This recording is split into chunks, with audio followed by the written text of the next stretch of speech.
For months, she treated his driveway like her own personal parking spot, until he finally called a tow truck. Twice. What followed? A meltdown so public the entire block witnessed it. Reggie Carter was the definition of calm. He had to be. His days were spent managing a room full of restless middle schoolers in Lakeland, Florida, trying to make chemistry exciting for kids more into TikTok than textbooks. His life ran on rhythm, a routine he relied on. And his house. It was his escape. A simple, well-kept one-story brick place with a neat lawn, and just enough room in the driveway for his car and the occasional visitor. It wasn't fancy, but it was his sanctuary. A spot to decompress, grade tests, and catch a game in peace.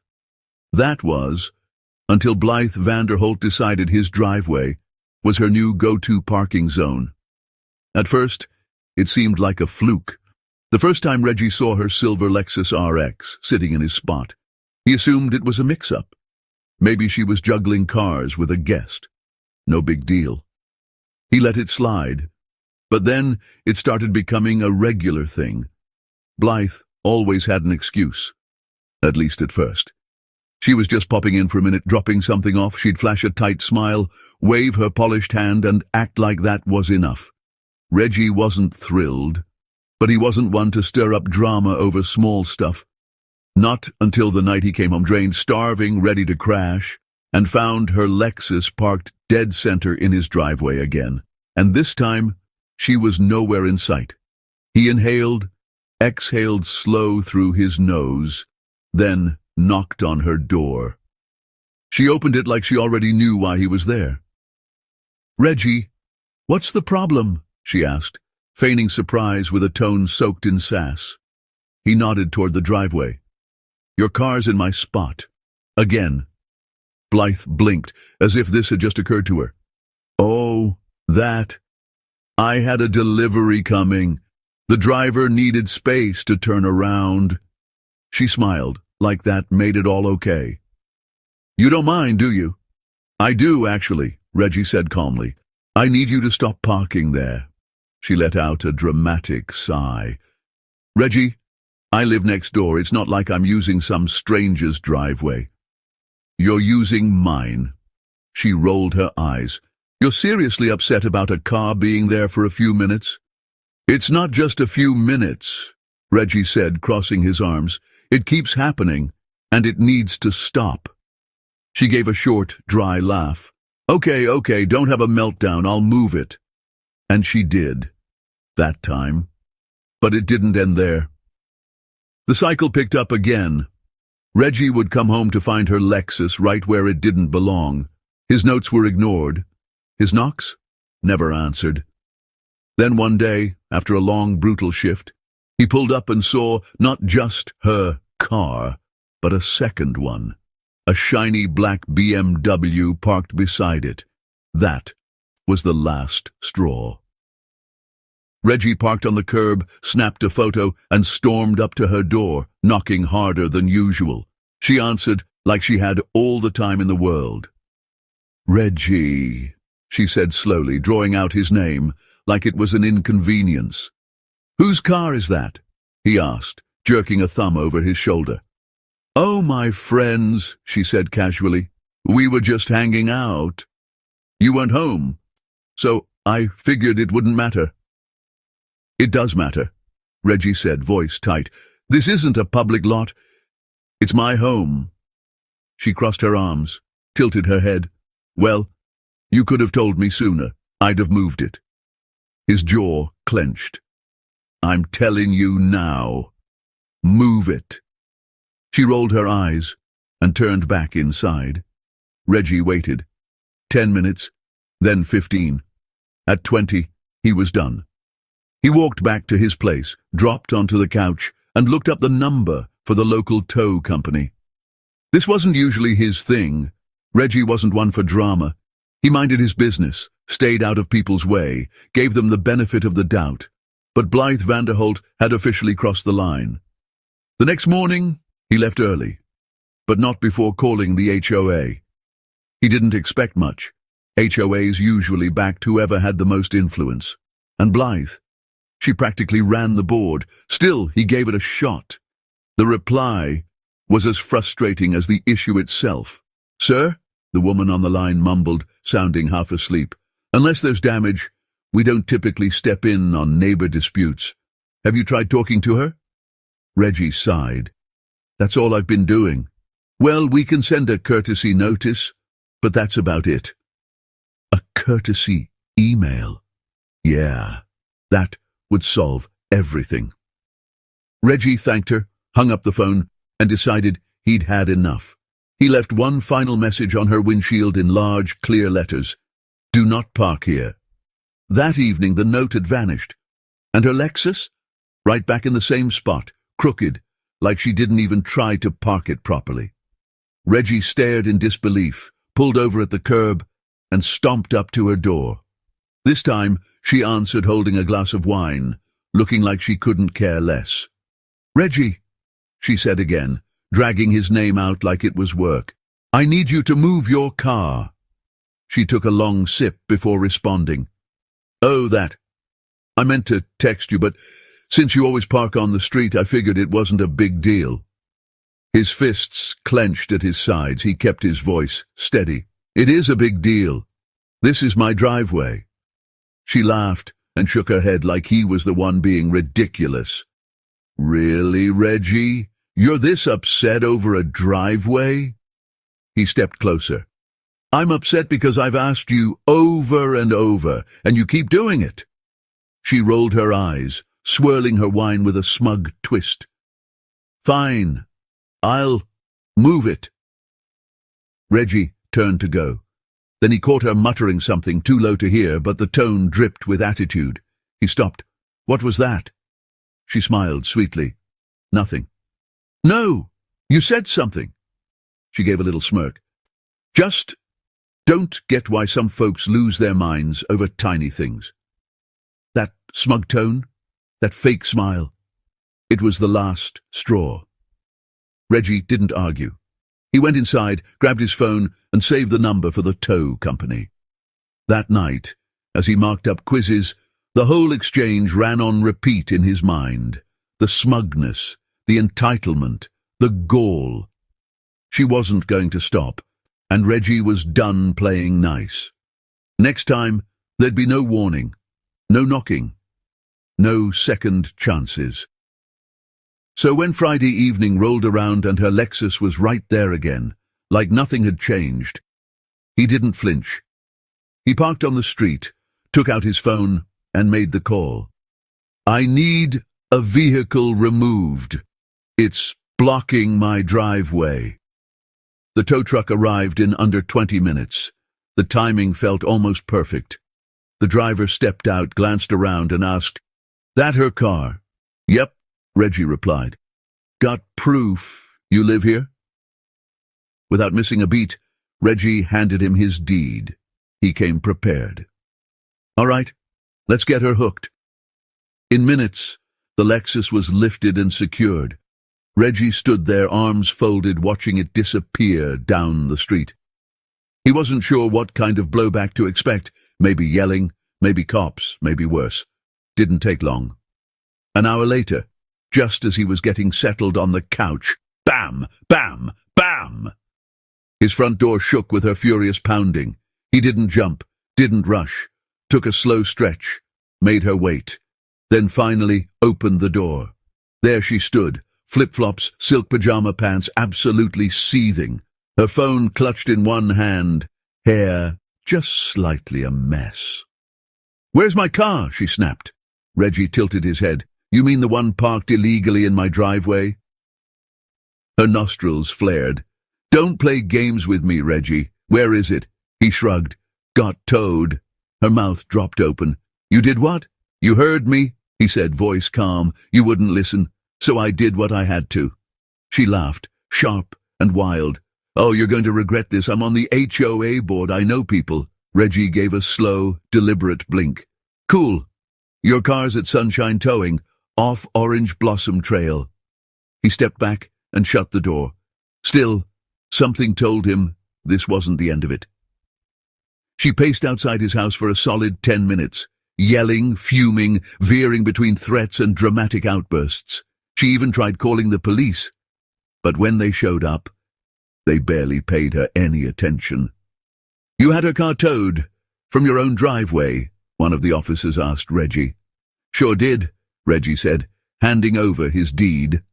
The officer glanced at it, then turned to Blythe. "Ma'am, he's within his legal rights. If you want your car back, you'll have to cover the tow and storage fees." The way Blythe's face turned scarlet, Reggie wished he could have taken a picture and framed it. Still, deep down, he knew this wasn't over. And he was right. Reggie had hoped that towing her car would finally send a message. It didn't. If anything, she doubled down. First came the petty nonsense, just enough to be irritating. The first shot?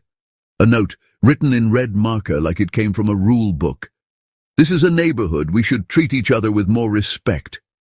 Reggie didn't even blink, tossed it straight in the trash. Then came the HOA drama. A formal letter landed in his mailbox, claiming his porch plants violated the community's aesthetic standards. Reggie actually laughed.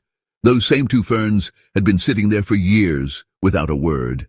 Then another letter showed up. His garbage cans had been out too long. Then another. His mailbox paint was fading. By the fourth letter, Reggie wasn't even angry. Honestly, he admired the effort.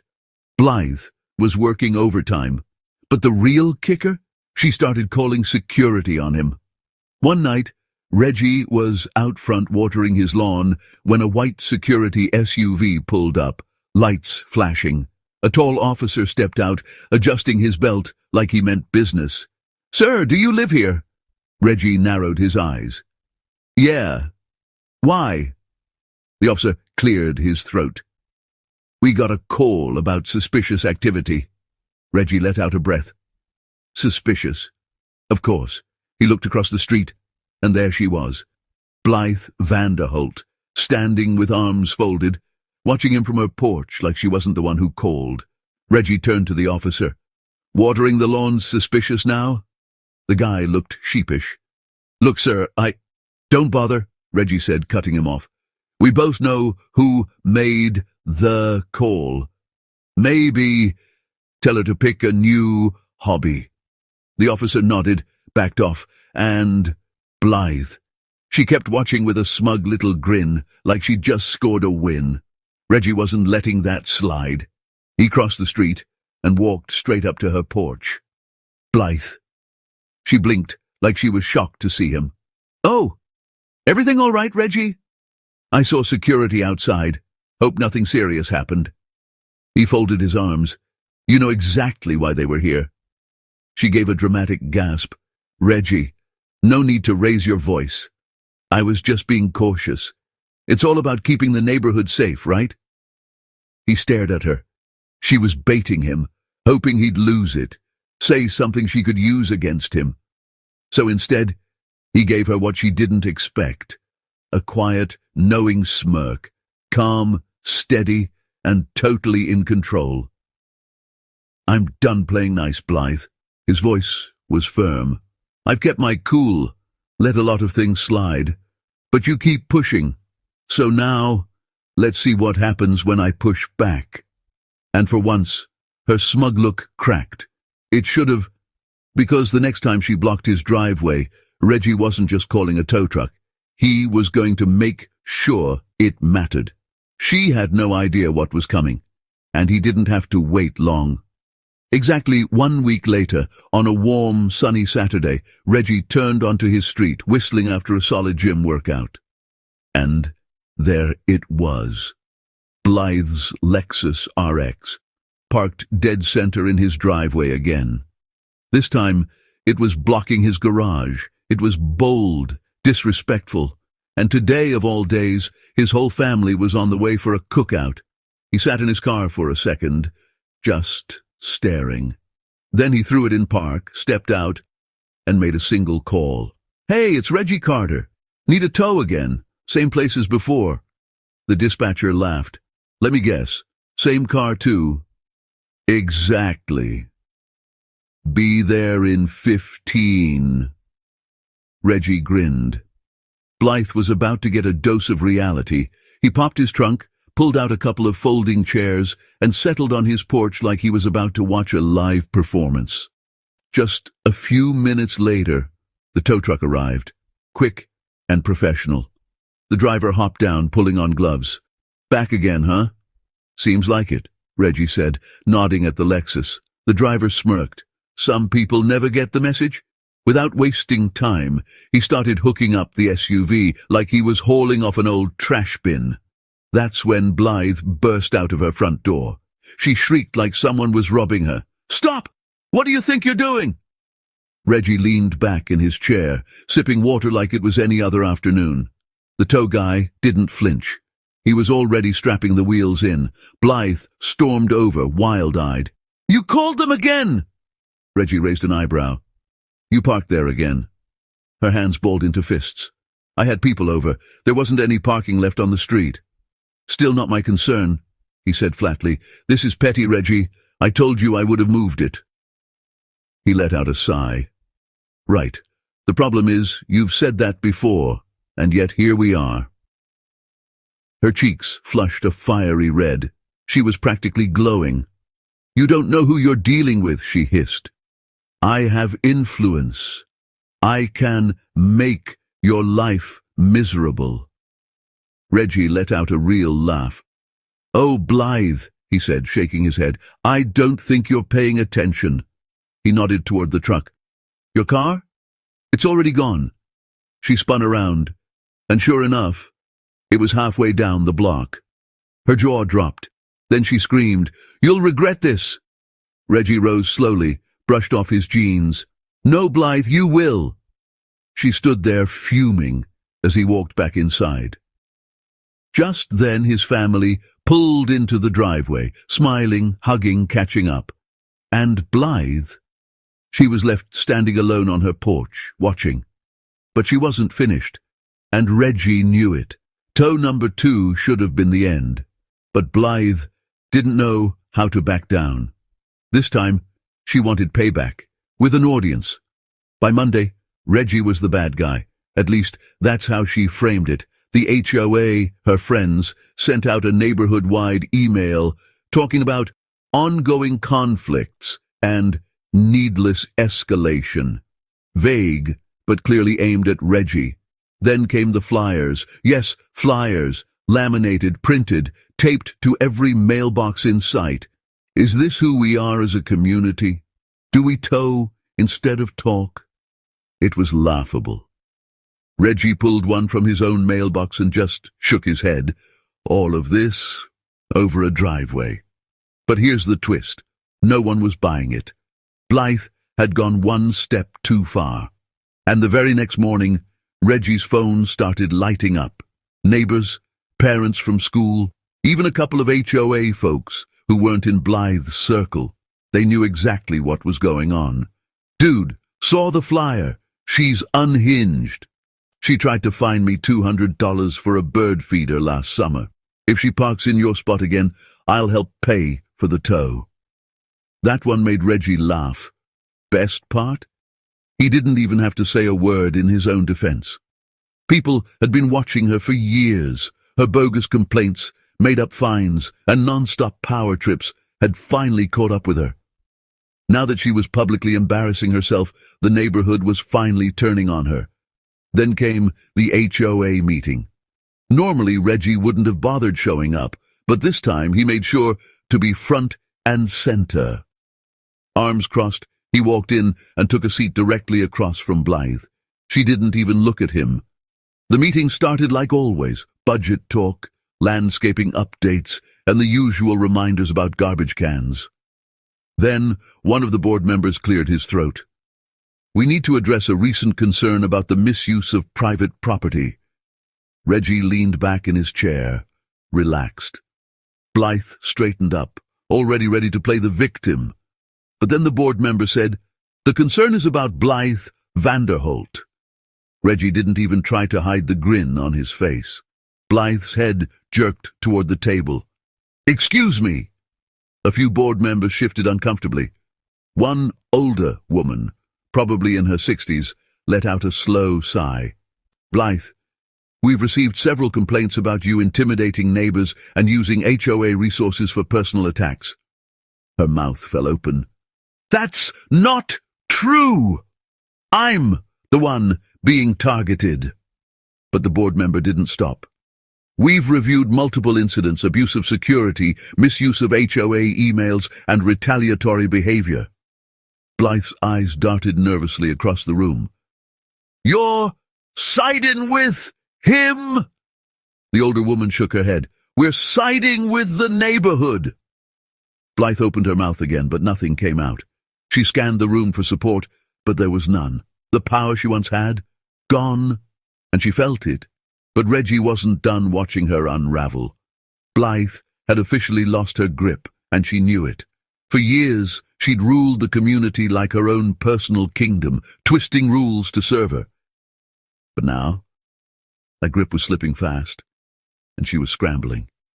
That's when she made her biggest mistake yet. 2 days after the meeting, Reggie pulled into his driveway and noticed something strange. His trash bins were missing, not tipped over, not moved, just gone. He got out of the car, looked around the street, and there they were, stacked neatly behind Blythe's house, like they'd always belonged to her. Reggie actually laughed. She'd tried emails, flyers, phony HOA complaints, and now she was stealing garbage cans. It was pathetic. But Reggie wasn't about to ignore it. He pulled out his phone, took some clear photos, and walked over to her house. Knocked. No response. He knocked again. Harder. Finally, the door cracked open. There she stood. No fake smile, no wine glass, no snark. Just tired. Like she already knew why he was there. Reggie held up his phone. "Any reason my trash cans are sitting in your yard?" She folded her arms. "I don't know what you're talking about." Reggie gave a soft laugh. "Blythe, I've got photos. Let's not pretend." She didn't say a word. "You've lost," he said calmly. "You can't find me. You can't send security. The HOA isn't backing you, and now you're resorting to stealing bins." Something flickered in her expression. But still, she stayed silent.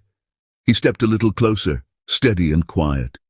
"You've spent all this time trying to ruin my peace." Then he gestured toward her dim, silent house. "But it sure looks like you're the one who's miserable now." Her jaw tensed. She swallowed hard, then quietly closed the door. Reggie smiled to himself. Honestly, that was probably the smartest thing she'd done all year. But he still had one more move to make. The next morning, Reggie filed a formal complaint with the HOA, this time against her. The evidence? Solid. Harassment statements from neighbors, security reports, fake HOA notices, and now, theft. By the end of the week, the board had no choice. Blythe Vanderholt was officially removed from the HOA board. Her influence gone.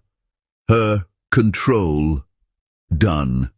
And, best of all, she never parked in Reggie's driveway again. Some people don't change until they lose everything.